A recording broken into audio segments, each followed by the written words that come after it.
Então, pessoal, na aula passada nós demos uma introdução sobre o alfabeto da reta e falamos do quão importante é sabermos sobre o alfabeto da reta. Nesta videoaula, nós finalmente vamos colocar a mão na massa e começar a falar das diversas posições que as retas podem ter em relação aos nossos planos ortogonais de projeção. Mas antes disso, deixa eu sumir dessa tela.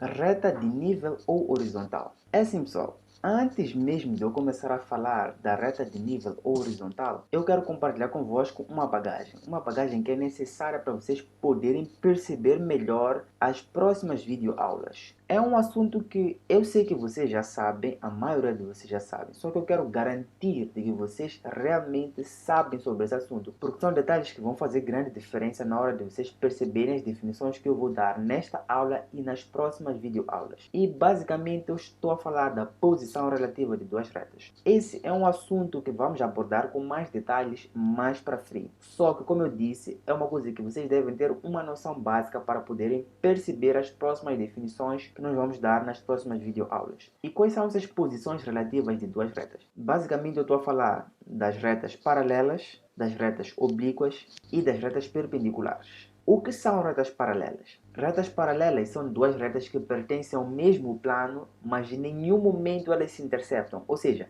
elas não têm nenhum ponto em comum. Como dá para ver, temos uma reta S e uma reta R que andam lado a lado e nunca se interceptam. Retas oblíquas são retas que pertencem ao mesmo plano, só que elas têm um ponto em comum. Como dá para ver, se eu prolongar a nossa reta S, em determinado momento ela vai interceptar a nossa reta R. Logo, essas são retas oblíquas. Só que atenção, nós podemos definir retas oblíquas como sendo retas concorrentes, só que quando elas se interceptam formam um ângulo diferente de 90 graus.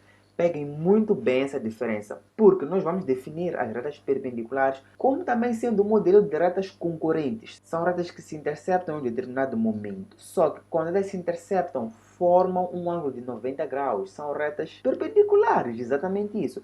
São um modelo de retas concorrentes, só que quando se interceptam formam um ângulo de 90 graus. Quero compartilhar convosco também a posição relativa de dois planos, abordando o que são planos paralelos, planos oblíquos e planos perpendiculares. A situação que nós tivemos lá nas retas paralelas, oblíquas e perpendiculares é exatamente o que nós vamos ter quando formos estudar os planos. Planos paralelos são dois planos que em nenhum momento se interceptam. Planos oblíquos são dois planos que em determinado momento eles se interceptam e formam um ângulo diferente de 90 graus. Planos perpendiculares são planos que, quando se interceptam, formam um ângulo de 90 graus. Sendo assim, eu imagino que tu deve estar a te perguntar por que eu estou a compartilhar tudo isso contigo. Quando nós formos a comparar uma reta em relação aos planos ortogonais de projeção ou em relação ao nosso eixo X, nós vamos precisar saber o que significa uma reta paralela ou uma reta oblíqua, porque são os parâmetros chaves que nós utilizamos na definição de uma reta. Sendo assim, do mesmo jeito que uma reta pode ser paralela em relação a outra e um plano pode ser paralelo em relação ao outro, nós podemos ter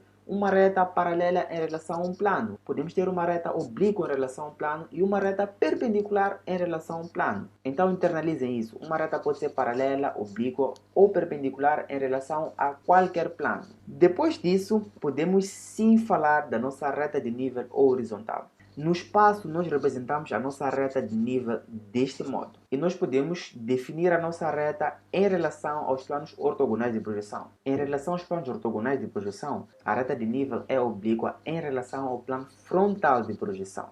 Ou seja, faz um ângulo com o plano frontal de projeção. E é paralela em relação ao plano horizontal de projeção. Como dá para ver, em nenhum momento a nossa reta de nível toca no nosso plano horizontal de projeção. Logo, se torna ela paralela em relação ao mesmo. Com base nisso, toda vez que nós formos a definir uma reta de nível, podemos definir como sendo uma reta oblíqua em relação ao plano frontal de projeção e paralela em relação ao plano horizontal de projeção. Podemos definir uma reta de nível através das suas projeções e comparando com a nossa linha de terra. E a representação de uma reta de nível no nosso plano de desenho, ou seja, em épora, é feita deste modo. Em relação ao eixo X ou linha de terra, a nossa reta de nível tem a projeção frontal paralela em relação ao eixo X e a projeção horizontal oblíqua em relação ao eixo X. Quanto às características de uma reta de nível, nós sabemos que ela só tem traço frontal e nos planos bissetores. Ou seja, a nossa reta de nível só toca o nosso plano frontal